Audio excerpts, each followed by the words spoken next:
मित्रों, स्वागत है आपका मेरे चैनल वैदिक ज्ञान विज्ञान गंगा पर।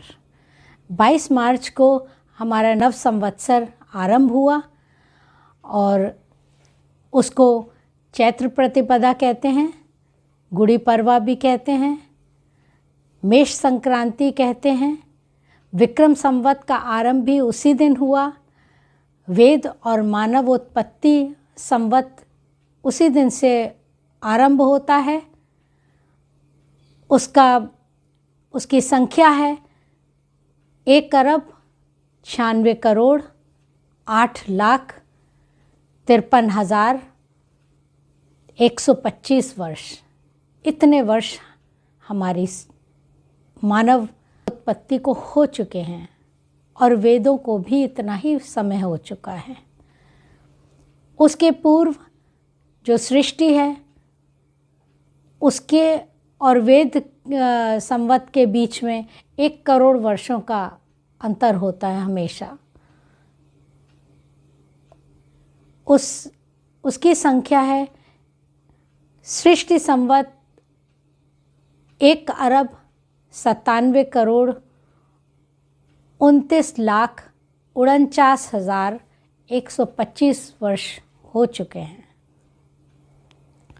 इस प्रकार से गणना की जाती है कि एक एक वर्ष उसमें जुड़ने लगता है और एक सृष्टि को उतना ही समय लगता है समाप्त होने में। यह हमारा कलयुग चल रहा है। 5,125 वर्ष हो चुके हैं। तो जो लोग कहते हैं कि जी प्रलय आने वाली है, तो ऐसा कुछ भी नहीं होने वाला है, क्योंकि अभी कलियुगे प्रथम चरणे कहा जाता है संकल्प में।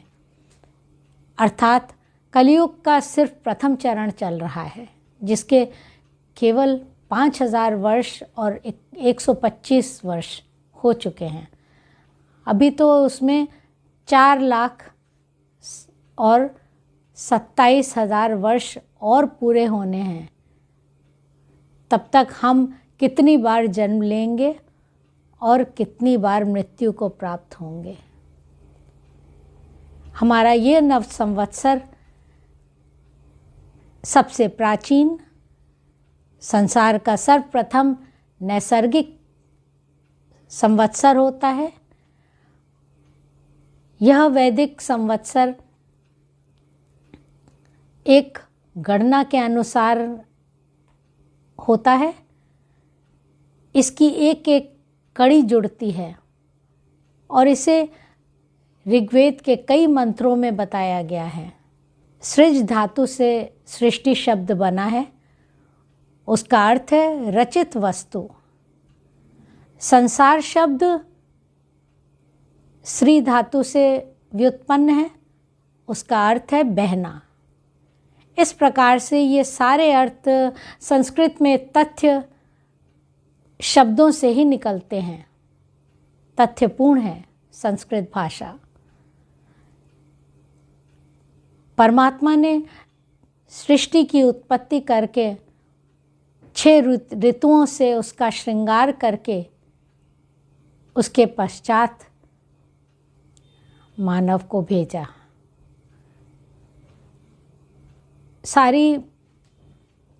सारी व्यवस्था कर दी गई। उसके बाद मानव के लिए संसाधन जुटा के और मानव के लिए व्यवस्था की गई। हमारे इस संवत्सर में जो हिरण्यगर्भ है, हिरण्यगर्भ परमात्मा के लिए आया है। एक मंत्र है, ओम हिरण्यगर्भ संवर्तताग्रे भूतस्य जातः पतिरेकासीत्। इसका अर्थ है कि सृष्टि से पूर्व पृथ्वी, सूर्य और अनेक लोक सभी हिरण्यगर्भ में समाहित थे। वे सब एक ही उसी परमात्मा में समाविष्ट थे। कहीं कोई बाहर नहीं दिखता था। और जब सृष्टि की उत्पत्ति हुई तो धीरे धीरे सब कुछ प्रत्यक्ष होता गया। यह जो सृष्टि चक्र इस प्रकार से चल रहा है, इसे 7 परतों में बांधा है उस ईश्वर ने। उसमें त्रसरेणु, मेघमंडल आदि आदि आते हैं। 21 प्रकार की सामग्री से यह संसार ईश्वर ने बनाया है। परमात्मा ने प्रकृति, बुद्धि, जीव इनका भी समावेश किया है। इसमें 21 प्रकार की सामग्री है, 21 प्रकार की समिधा कहा जाता है। तो वो समिधा क्या क्या है? वह 21 प्रकार की सामग्री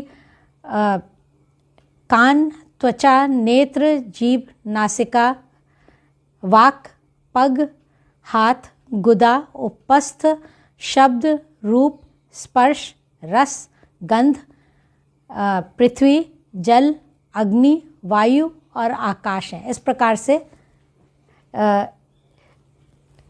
21 वस्तुएं हैं जिसको मिलाकर इस सृष्टि का निर्माण किया गया है। तो परमात्मा निमित्त कारण है, प्रकृति जो है वो सृष्टि का उपादान कारण है और जीव साधारण कारण है। जब तक इन 3 बातों को, 3 तथ्यों को आप नहीं समझेंगे, तब तक आप सृष्टि निर्माण की प्रक्रिया को न जान सकेंगे, न मान सकेंगे। किसी के भी इतनी शक्ति नहीं है कि वो इस संसार का निर्माण कर सके, क्योंकि इसका निर्माण करने के लिए बहुत सारे तत्वों की ज़रूरत होती है। और वह परमात्मा एक के बाद एक मंत्रों में आता है कि किस प्रकार, किस क्रम में सृष्टि की उत्पत्ति हुई, कैसे सागर बना। यह सागर जो है, समुद्र जो है, उसे मेखला के रूप में रचा है।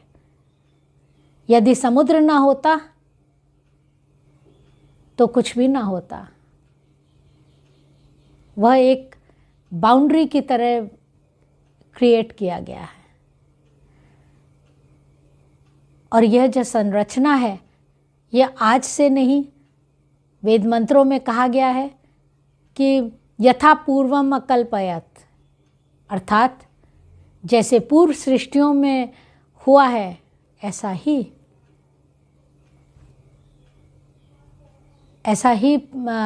ऐसी ही प्रक्रिया चलती रही है। पूर्व सृष्टि के समान ही सृष्टि का निर्माण किया गया है। सृष्टि और प्रलय ये अनादिकाल से चलते आ रहे हैं। रचना और संहार परमात्मा की क्रिया है, कर्म है। उसमें ना तो वो थकता है और ना विश्राम करता है। जितना काल सृष्टि में लगता है, उतना ही काल प्रलय का भी समय है, और उसमें सारी सृष्टि उसी में समा जाती है, अंधकार हो जाता है। तो ये प्रक्रिया है, एक ऐसी प्रक्रिया है जिसे वेदों ने उजागर किया है। ऋग्वेद ने कई मंत्रों में इसको बताया है। और हम जिस सृष्टि को देख रहे हैं, हम अपने आप को गौरवान्वित समझें और हमें परमात्मा का बहुत ही धन्यवाद करना चाहिए। इस संवत्सर को आप एक ऐसा अवसर माने कि हम अपने दुर्गुणों को समाप्त करके और अच्छे गुणों को ग्रहण करें। धन्यवाद। ओम शांति।